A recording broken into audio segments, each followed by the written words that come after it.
네, 여러분 안녕하세요. 사랑혜영쌤과 함께 배우고 성장하는 역사 수업 시간이에요. 오늘 저랑 같이 공부할 주제는 독립협회이고요. 교과서는 122쪽입니다. 이 주제에서 여러분들이 한번 생각해 봤으면 하는 제 질문은 세 가지인데요. 첫 번째는 독립협회에서 추구한 독립은 어떤 의미였을까요? 당시 국제 정세와 연결해서 설명해 보시기 바랍니다. 두 번째는요, 독립신문인데요. 독립신문이 순 한글과 띄어쓰기를 우리나라에 처음 도입했다는 걸 알고 계신가요? 이러한 것들이 이후의 사회 변화, 시민 의식의 변화에 어떤 영향을 끼쳤는지 한번 상상해 보시고요. 세 번째는 고종이 독립협회가 공화정을 추진했다면서 강제 해산시키거든요. 이것에 대해서 방법이 적절했는지 충분히 이해가 가능한지 여러분들은 어떻게 평가하는지 궁금합니다. 요 세 가지 질문에 대한 생각을 수업 시간에 같이 나눠보도록 하겠습니다. 오늘의 학습 목표 확인하고 가겠습니다. 우리는 지금 근대국가 수립이라고 하는 부분을 같이 공부하고 있어요. 갑신정변, 동학농민운동, 가부개혁 거쳐서 독립협회까지 왔습니다. 각 사건의 그 주체들이 근대국가라고 생각했던 것들이 그들이 생각하는 근대국가의 모습들이 다 달랐거든요. 여러분들은 어떤 게 근대국가의 모습, 진정한 근대국가의 모습이라고 생각하세요? 어쨌든 급진개화파든 아니면 동학농민군이든 가보개혁을 추진했던 김홍집이나 박영효와 같은 사람들은 목표가 같았습니다. 근대국가 수립이라고요. 다만 그들이 생각하는 사회의 모습이 조금씩 달랐던 것뿐이거든요. 방법이 다르고 생각한 사회의 모습이 달랐던 것이죠. 그래서 주권을 수호하고자 한 그들의 노력을 이해하는 게 학습 목표인데 얘들아 하나 더 있죠. 어떤 거죠? 열강의 침략이 있었다. 당시 상황과 맥락을 확인하시고 그 외세 간섭 안에서 우리가 어떠한 노력들을 했는지를 설명할 수 있어야 된다라고 하는 게 저의 학습 목표입니다. 그러면 저의 의도를 확인하셨죠? 교과서 본문 읽으면서 내용 파악하러 가겠습니다. 여러분 서울에서 독립문을 한번 본 적이 있으신가요? 지금도 남아 있거든요. 이 독립문이 언제 누구에 의해서 건설이 되었을까요? 바로 1890년대에 독립협회에 의해서 만들어졌습니다. 원래는요, 청나라 사신을 맞이하던 영음문이 있었거든요. 근데 그 큰 영음문을 헐어버리고 없애고 독립문을 독립협회가 건설하게 됩니다. 그렇다면 그 의도는 무엇일까요? 어느 나라로부터의 독립을 의미하는 걸까요? 독립신문의 내용을 봤더니요. 중국으로부터의 독립만을 의미하는 것이 아니래요. 어디요? 일본, 러시아, 모든 서구 열강으로부터의 독립을 의미하는 독립문을 건설하게 되었다라고 그 뜻을 밝히고 있습니다. 그렇다면 독립협회의 활동을 쭉 살펴보시면서 정말 그러한 목적들이 잘 달성되었는지도 확인해 봐야겠지요? 네, 그러면 내용 시작해 보겠습니다. 지금 우리는 아관파천의 상황이에요. 1896년에 아관파천, 고종이 러시아 공사관으로 도망가는 일이 있었죠. 그 배경은 무엇이죠? 왜 도망갔죠? 우리는 을미사변으로 설명했습니다. 명성황후 시해 사건의 계기로 충격을 받았든 아니면 그 다음 타겟은 자기라고 생각을 했든 어쨌든 러시아 공사관으로 몸을 피하게 되거든요. 그런데 사실은 각자 해석은 다 다를 수 있죠. 고종이 적당한 시기와 때를 노리기 위해서 전략적으로 몸을 피한 것이다 라고 생각할 수도 있고 국가는 생각하지 않고 자신의 안위만을 생각한 사람이라 러시아 공사관으로 도망간 것이다. 국민을 내팽겨치고 자기만 생각했다라고 평가할 수도 있겠습니다. 이 부분에 대해서는 수업 시간에 조금 더 전체 토론을 하면서 생각을 나누도록 할게요. 자, 그래서 1896년 아관파천이라고 하는 상황 속에서 우리 국가는 지금 위기였다. 여기에서 출발해 보시죠. 위기였다. 왕이라고 하는 구심점이 사라졌다. 개혁을 주도해야 되는 사람이 하루아침에 지금 사라진 상황이거든요. 자, 그렇다면 우리나라 러시아의 영향력이 당연히 커지겠죠. 러시아 공사관에 우리 고종이 있으니까요. 그리고 서구 열강들이 이때다 싶어가지고 이권 침탈을 가속화할 것입니다. 이렇게 위기 상황일 때 누가 등장하냐면요. 서재필이라고 하는 사람이 등장해요. 서재필은 어떤 사람인가요? 왼쪽에 가서 보시죠. 갑신정변이 일어났을 때 급진개화파로서 김옥균과 함께 갑신정변을 일으킨 그 세력 중에 한 사람입니다. 그러나 나중에 청나라 군대가 들어왔을 때 미국으로 망명을 떠나거든요. 그러면서 서양의 민주주의를 직접 체험하게 됩니다. 그래서 무엇이 중요하다고 이야기하는 사람이냐면 국민을 계몽하는 일이 중요하다. 결국에는 한 사람, 왕이나 어떤 급진개화파 이런 소수의 세력들만으로는 그 개혁을 이끌어낼 수 없고 국민을 계몽해서 근대 의식을 일깨워야만 진정한 근대 국가가 만들어진다라고 생각했던 사람이에요. 그래서 이 사람의 생각이 독립협회에 어떻게 녹아들어 있는지 반영되었는지도 한번 같이 확인하도록 하겠습니다. 계속 보시죠. 서재필이요, 중추원 고문으로 임명됐대요. 그리고 정부의 지원을 받아서 무엇을 창간했냐면 독립신문을 창간했습니다. 독립신문은 최초로 한글판 그리고 띄어쓰기를 도입한 신문이에요. 자, 그래서 여기에서 그친 게 아니고 독립신문을 창간하고 독립문을 건설하는데 돈이 많이 필요하잖아요. 그래서 독립신문과 독립문 건설을 위해서 모금운동을 벌이게 되거든요. 그때 모금운동에 참여한 사람들을 모아서 단체를 만드는데 그 단체 이름이 독립협회였다라고 하는 겁니다. 그래서 여러분들 이 부분이 중요하거든요. 독립문 등을 세우는데 기금을 내면 누구나 다 독립협회의 회원이 될 수 있었대요. 이때 누구나를 한번 생각해 보시겠어요? 누구나 어디까지죠? 우리가 알고 있는 양반, 뭐 신분제는 없어졌지만 양반, 평민, 상민, 노비까지도 사실은 돈만 내면 독립협회 회원이 될 수 있었다. 와, 우리한테도 뭔가 기회가 생긴 그런 기분이잖아요. 자, 그런데 처음에는 독립협회가 어쨌든 중추원의 관료들을 중심으로 이제 시작됐기 때문에 관료와 지식인 중심으로 운영이 되면서 처음입니다. 초기에는 정부의 정책을 홍보하고 그리고 자주 독립 및 민권 사상을 확산하는 데 힘썼어요. 위로부터의 개혁인 것처럼 보이죠. 정부의 정책을 홍보하기 위해서 독립신문을 이용했다라고 하는 겁니다. 자, 그런데 누구나 다 회원이 될 수 있었다는 요 성격 때문에 이제 점차 국민적인 단체로 성장할 수 있는 기반을 갖추었고 나중에는 결과만 이야기하자면 국민의 입장을 대변하는 단체로 발전해 나갑니다. 그래서 그 사이에 무슨 일이 있었는가 확인해 보시죠. 바로 대조선 독립협회 회보를 관행하고 그리고 토론회를 열었다. 자, 여기가 포인트입니다. 여러분들 무엇을 했다고요? 독립협회가 토론회를 열었다고요.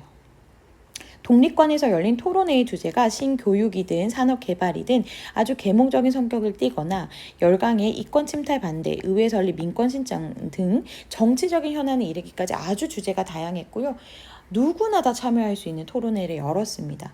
그래서 수백 명의 방청인이 몰려들 정도로 커다랗게 호응을 얻어서 민중을 개봉하고 정치의식을 높이는 효과를 거두었거든요. 그래서 이 토론회를 거치면서 원래는 조금 정부의 정책을 홍보하는 성격이었던 독립협회가 국민의 입장을 대변하는 단체로 점차 발전해 나가게 되었습니다.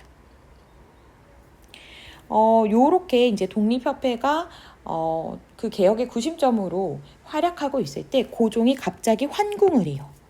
그리고 대한제국 수립을 선포하죠.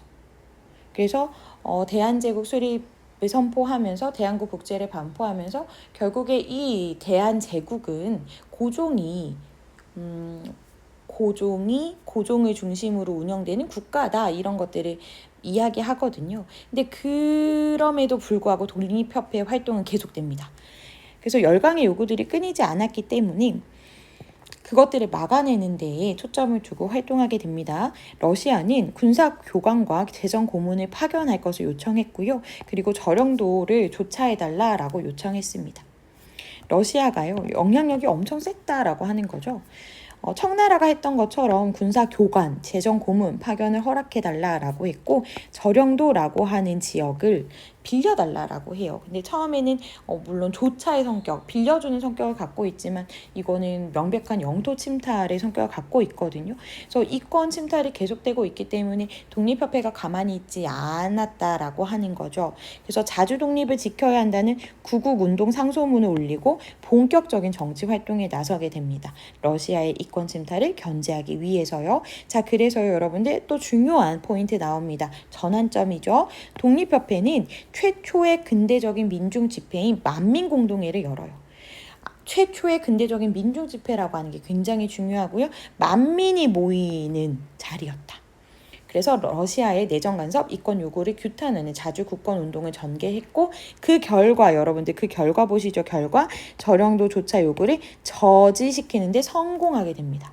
우와, 전 여기서 소름이 돋았는데 결국 민중들이 참여해서 뭔가 성공을 이끌어낸 최초의 경험일 수 있겠다라는 생각이 들었어요. 국민들의 정치 참여 의식이 이만큼 높아졌음을 드러내는 거죠. 자, 그래서 독립협회가 민권 운동을 이제 본격적으로 펼치게 되어 신체의 자유권과 재산권 보호, 언론 출판, 집회, 결사의 자유 등을 정부에 요구하고요. 참정권 운동도 전개하게 됩니다. 이렇게 이제 활기를 띠게 되니 고종과 보수파들은 위협으로 느낀 거죠. 그래서 고종과 보수파들은 어떤 선택들을 하게 되냐면 서재필을 해임하고 미국으로 추방시킵니다.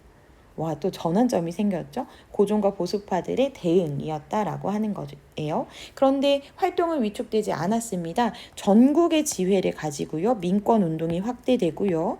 그리고 개혁적 지향적인 정부 대신과 학생 시민이 함께하는 무엇을 열어요? 네, 만민공동회를 엽니다. 관민공동회를 엽니다. 정신 차려. 만민공동회는 민중들이 개최한 최초의 근대적인 집회잖아요. 그런데 여러분들 그 이후에 고종과 보수파가 이렇게 탄압을 함에도 불구하고 보세요. 개혁 지향적인 정부 대신과 학생 시민들이 지금 뭘 했다고요? 관과 민이 함께하는 공동회를 개최했다고요. 그래서 관민이 협력해야 된다라고 하는 걸 확인하면서 무엇을 만들었냐면 헌의 6조라고 하는 문서를 채택하게 됩니다. 이것을 결의하게 돼요. 와, 엄청난 성과죠, 여러분들. 민중을 계몽하자라고 하는 서재필의 어떤 목적이 만민공동회와 관민공동회에서 달성되었음이 확인되는 순간입니다. 이제 관과 정부 대신들과 이런 민중들이 함께 뭔가 문서를 만들어냈다. 진짜 뻐렁치는 지점이잖아요, 얘들아. 헌의 6조 보시죠. 그 내용 아주 중요하겠습니다. 헌의 6조 첫 번째, 외국인에게 의지하지 말아라. 자, 외세의 간섭으로부터 벗어나자. 이제 정말 외세 의존적인 태도 버려라. 관과 민이 합심하여 황제권을 공고히 하자. 물론 황제권 공고히라고 하는 거는 정근대적인 요소일 수 있으나 관민이 합심하여라고 하는 이 부분 전혀 새로운 부분이잖아요. 우리의 힘을 모으면 할 수 있다라고 하는 희망의 메시지를 던지고 있잖아요. 두 번째 보시죠. 외국과의 이권에 관한 계약과 조약은 국왕이 알아서 한다가 아니고 해당 부처의 대신과 중추원 의장이 함께 날인 이 가능한가요, 여러분들? 이전에 이런 사회가 있었나요? 없었죠. 세 번째 보시죠. 재정은 탁지부에서 알아서 하는 게 아니고 국민들한테 반드시 알려줘라. 알 권리를 지켜라. 공포해라. 그 다음에 중대한 범죄는 공판하는데 피고인의 인권을 존중해라. 우와. 네, 필요한 게 있으세요? 네, 없는데요. 깜짝이야. 피고의 인권. 딱히 이유 없어도 때로는 그러고 싶더라고요. 얘들아, 스마트 TV가 반응해버렸네요.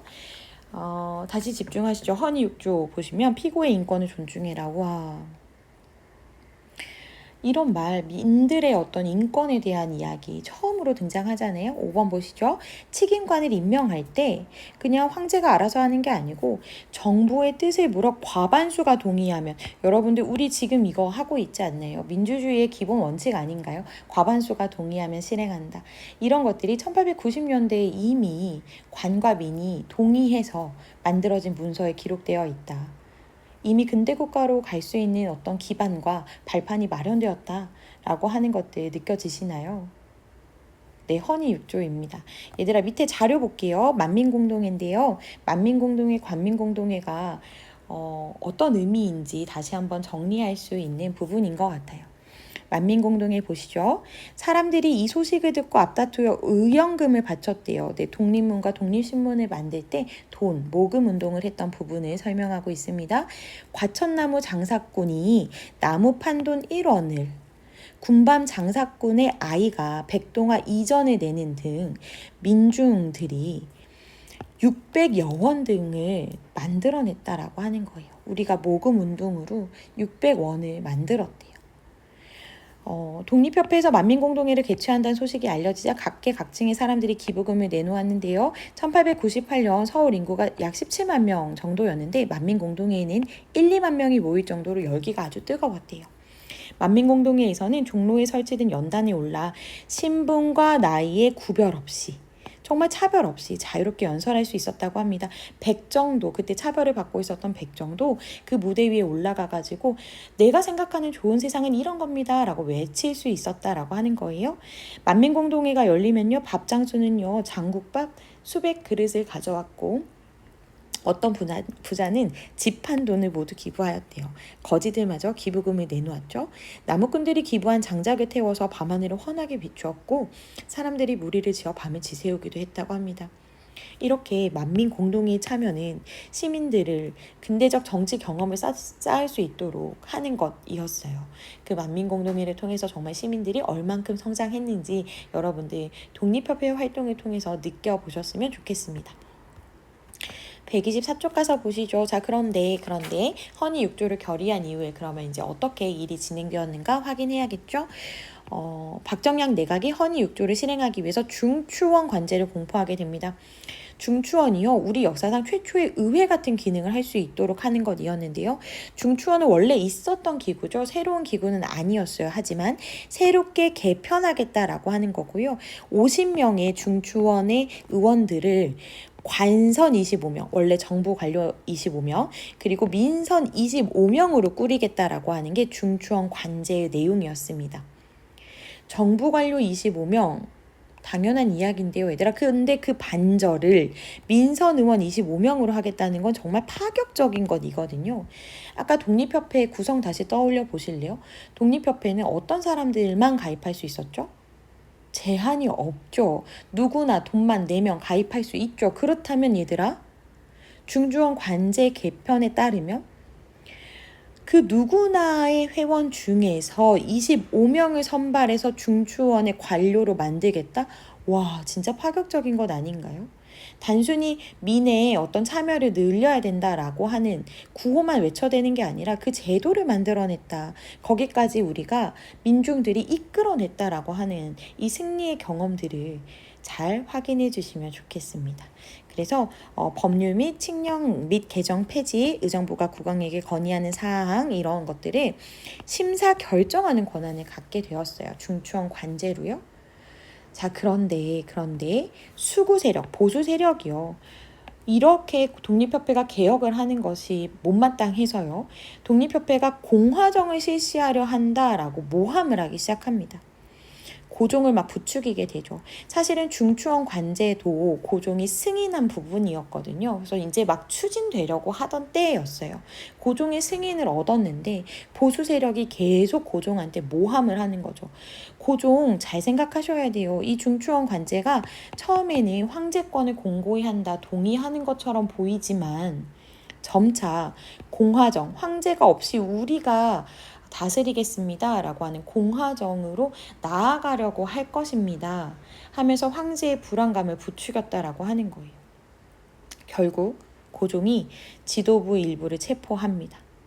그리고 보부상으로 구성되어 있었던 황국협회와 군대를 동원하여 탄압하고 해산시켰죠. 누가요? 고종이요. 고종이 무엇을 이용해서요? 황국협회와 군대를 동원하여 탄압하고 해산시켰습니다. 이게 1898년의 일이에요. 그래서 독립협회가 어떻게 만들어졌고 어떤 활동을 했고 어떻게 해산되었는지 그 과정을 쭉 살펴보았는데요. 의의와 한개 정리하고 마치겠습니다. 독립협회는요, 갑신정변과 갑오개혁의 한계를 극복하기 위해서 국민을 계몽하고 이를 바탕으로 국정 전반을 근대화하기 위한 운동이었습니다. 그래서 자주국권을 확립하고 국민의 자유와 권리를 신장하기 위해 노력하고 입헌 군주제 실시 등 근대 국민국가를 지향한 개혁들이 분명히 있었거든요. 자, 그러나 이권 수호 운동이 주로 러시아를 대상으로 삼았던 거, 미국과 일본 등 그 밖의 열강에 대해서는 우호적인 태도를 취하였던 거, 이것은 분명한 한계입니다. 외세 의존적인 태도를 버리자고 했지만 미국과 일본은 비교적 우호적으로 생각하고 협력국가로 생각했다라고 하는 부분 굉장히 모순적이죠. 이런 것들을 파악해 보시기 바라고요. 그리고 미국과 일본의 침략 의도를 제대로 간파하지도 못했고 결국에는 일본의 보호국화되었던 지점들, 그렇게 연결되는 지점들이 있었다라고 하는 것들 한계로 설명할 수 있어야겠습니다. 얘들아, 의와 한계 잘 기억해 주세요. 자, 그러면 수업 시간에 우리 질문을 가지고 조금 더 이야기 나눠보도록 하겠습니다. 오늘도 수고 많으셨어요. 수업 시간에 만나요. 안녕.